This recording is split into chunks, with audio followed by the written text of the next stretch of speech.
रात 11 वजे नाल मेरे दो पोतियां, एक मेरा पोता, एक मेरी बहू इस घर चो गए ने सैर वास्ते नारायण का गान या कह देखो असीं अगे सवाल या कलाम जाने सबरे रोड तो मेरी एक बेटी है, ओदा खावन दे नाल 4 बच्चे ने। काली रोड तो मेरी बेटी है, वो मियाँ बीवी दोनों ही ने, तो नाल उन्होंने बच्चे ने। तो वो रात चले गए, फिर उस तो बाद सारा राबता सुबह मेरा राबता आया। तो मैं उन्होंने पूछा बेटे एक दमाद कह गया अबू जी असी ना नारायण का गान के बजाय पहले स्वाद चले गया, जिन्हें स्वाद पहुँच गया नाश्ता करना। फिर कोई घंटे बाद मैं दोबारा फोन किया, मैं बेटा हूँ कितने कह लगे असी स्वाद ही हाँ, तो नाल उच्ची रोन लग पाया।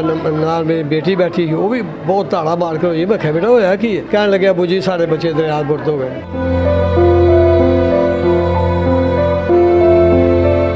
दरिया बह गए कोई पता नहीं चलता पाया। बस इन्नी गल तो बाद फिर मैनू मेरा उन्होंने राबता खत्म हो गया, मेरा उन्होंने राबता नहीं होया कोई।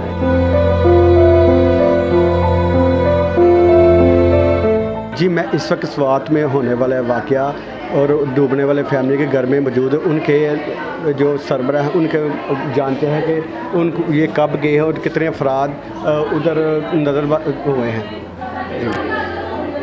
कल जी शाम को तकरीबन ना रात 11 वजे नाल मेरे दो पोतियां, एक मेरा पोता, एक मेरी बहू इस घर चो गए ने सैर वास्ते नारायण का गान या कह देखो असीं अगे सवाल या कलाम जाने सबरे रोड तो मेरी एक बेटी है, ओदा खावन दे नाल 4 बच्चे ने। एक सबरे काली रोड तो मेरी बेटी है, वो मियाँ बीवी दोनों ही ने, तो नाल उन्होंने बच्चे ने। तो वो रात चले गए, फिर उस तो बाद सारा राबता सुबह मेरा राबता आया। तो मैं उन्होंने पूछा बेटे एक दमाद कह गया अबू जी असी ना नारायण का गान के बजाय पहले स्वाद चले गया, जिन्हें स्वाद पहुँच गया नाश्ता करना। फिर कोई घंटे बाद मैं दोबारा फोन किया, मैं बेटा हूँ कितने कह लगे असी स्वाद ही हाँ, तो नाल उच्ची रोन लग पाया। नाल मेरी बेटी बैठी वो भी बहुत धाड़ा मार के होई। मैं क्या बेटा होया की कह लगे अबू जी साढ़े बच्चे दरिया बुर्द हो गए, दरिया बह गए कोई पता नहीं चलता पाया। बस इन्नी गल तो बाद फिर मैनू मेरा उन्होंने राबता खत्म हो गया, मेरा उन्होंने राबता नहीं होया कोई। जी इनके सरबराह का आपने सुना है, इसके सरबराह का कहना है कि ये वाक़या स्वाद में पेश आया है, जहाँ पर उनको कॉल आई है कि 6 उनके टोटल ये 21 अफराद थे, उनमें से 10 अफराद जो पानी की नज़र हो गए हैं और बाकी जो रह गए हैं इनका ये कहना है कि हुकूमत को चाहिए कि इनकी मदद करे और उनको डेड बॉडी को ले कर हमें दी जाए। बिस्मिल्लाहिर्रहमानिर्रहीम। ये आज मुहर्रम की यकम है और 27 जून है। कल डस्का से सैर और सियाहत के लिए स्वात की तरफ कुछ लोग गए थे। मंगोरा के पास दरिया स्वात में सैर सपाटा करते हुए बच्चे नीचे खेल रहे थे और उसमें हमारे भाई अब्दुल साहब, उनकी बीवी रुबीना, उनका बेटा अब्दुल्ला और 2 और बच्चियाँ ये दरिया बुर्द हुई हैं, सैलाब की नज़र में हुई हैं। इसी तरह इनके डॉक्टर अब्दुर्रहमान साहब के दामाद थे मोहसिन, उनकी बीवी फौजिया वो भी साथ थी और उसके बच्चे। शुनीद में ये आया कि 10 बच्चे हलाक हुए हैं, 6 की डेड बॉडीज़ मिल गई हैं, 4 की अभी नहीं मिली, उसकी तलाश जारी है। ये डॉक्टर अब्दुर्रहमान के ख़ानदान पर बहुत बड़ा सानिया पुरान लस्का सारे के सारा काम की कैफियत में है। सुबह सरहद की हुकूमत से अपील है डेड बॉडीज़ की तलाश में अपनी पूरे वसाइल को इस्तेमाल किया जाए और डेड बॉडीज़ को पंजाब में पहुँचाने के लिए जल्द जल्द सर्विस का अहतमाम किया जाए, चाहे वो हवाई सर्विस हो या ज़मीनी सर्विस हो। 2-3 मेरी बेटियां ने, एक मेरा बेटा वे, वो बच्चे ने, तो 3 बेटियां ने। इतों गए ने स्वात गड्डी करा के ना, वो कोई ਲੱਖ ਦਾ ਕਿਰਾਇਆ ਕਰਕੇ 5 ਦਿਨ ਟੂਰ ਤੇ ਗਏ ਨੇ।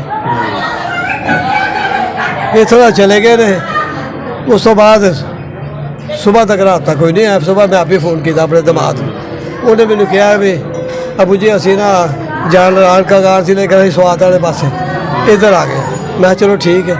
ਉਸ ਤੋਂ ਬਾਅਦ ਫਿਰ ਮੈਨੂੰ ਥੋੜ੍ਹਾ ਫਿਰ ਮੈਂ ਰਾਬਤਾ ਕੀਤਾ ਤੇ ਮੈਨੂੰ ਕਹਿਣ ਲੱਗਾ ਅਬੂ ਜੀ ਅਸੀਂ ਨਾ ਸਵਾਤ ਆ ਗਏ, ਤੇ ਉੱਥੇ ਆ ਕੇ ਅਸੀਂ ਹੁਣ ਨਾਸ਼ਤਾ ਕਰਨ ਲੱਗੇ। ਉਸ ਤੋਂ ਬਾਅਦ ਉਹਨੇ ਮੈਨੂੰ ਫਿਰ ਰਾਬਤਾ, ਫਿਰ ਮੈਂ ਹੀ ਰਾਬਤਾ ਕੀਤਾ ਤੇ ਮੈਨੂੰ ਕਹਿਣ ਲੱਗੇ ਬਸ ਮੇਰੀ ਬੇਟੀ ਛੋਟੀ ਤੇ ਦਮਾਦ ਮੇਰਾ ਢਾਣਾ ਮਾਰ ਕੇ ਰੋਣ ਲੱਗ ਪਏ ਨੇ।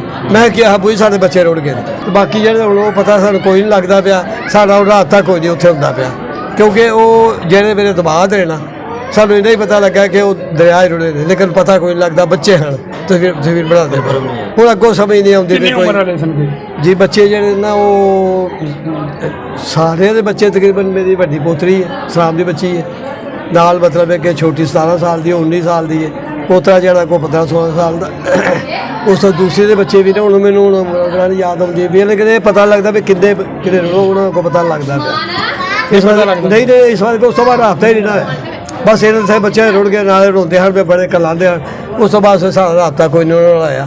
ਬੇਟਾ ਵੱਡਾ ਜਿਹੜਾ ਉਹ ਚਲਾ ਗਿਆ ਉਸ ਵੇਲੇ ਅਬਦੁਲ ਸਲਾਮ ਸੁਬਾਹ ਦੇ ਚੱਲ ਗਿਆ ਵੇ, ਉੱਧਰੋਂ ਜਿਹੜੇ ਮੇਰੀ ਫੌਜੀਆ ਬੇਟੀ ਹੈ ਉਹਨਾਂ ਦੇ ਚਾਚੇ ਦੇ ਬੇਟੇ ਵੀ ਗੱਡੀ ਕਰਾ ਕੇ ਚੱਲ ਗਏ, ਤੇ ਉਹਨਾਂ ਨਾਲ ਸਾਰਾ ਹਫ਼ਤਾ ਕੋਈ ਨਹੀਂ ਹੁੰਦਾ। ਹੁਣ ਉੱਥੇ ਪਹੁੰਚਣ ਤੇ ਫਿਰ ਪਤਾ ਲੱਗੇ ਮੇਰੇ ਸਾਹਿਬ ਅਸੀਂ ਤਾਂ ਰੁੜ ਗਿਆ, ਕਿਉਂਕਿ ਨੁਕਸਾਨ ਹੁਣ ਸਹੀ ਪਤਾ ਨਹੀਂ ਲੱਗਦਾ ਪਿਆ ਸਾਨੂੰ।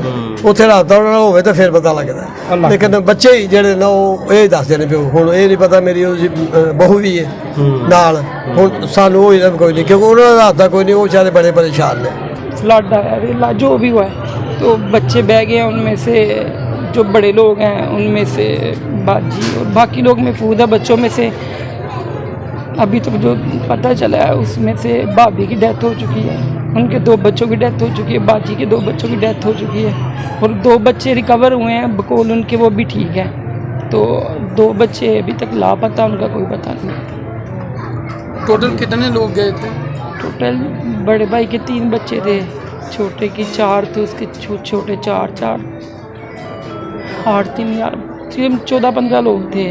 19 लोग बताए जा रहे हैं। मुझे अब जो सिचुएशन है मुझे नहीं पता, जो भी है। आप क्या मुतालबा करेंगे वहाँ उनकी मैतें जो तलाश करने के हवाले से, क्या मुतालबा करेंगे वहाँ की हुकूमत को? हुकूमत को क्या मतलब, वो अभी तक तो ये पता चला रेस्क्यू टीमें कोशिश कर रही हैं, तो अल्लाह से यही दुआ है कि अगर जो लोग नहीं मिल रहे वो मैं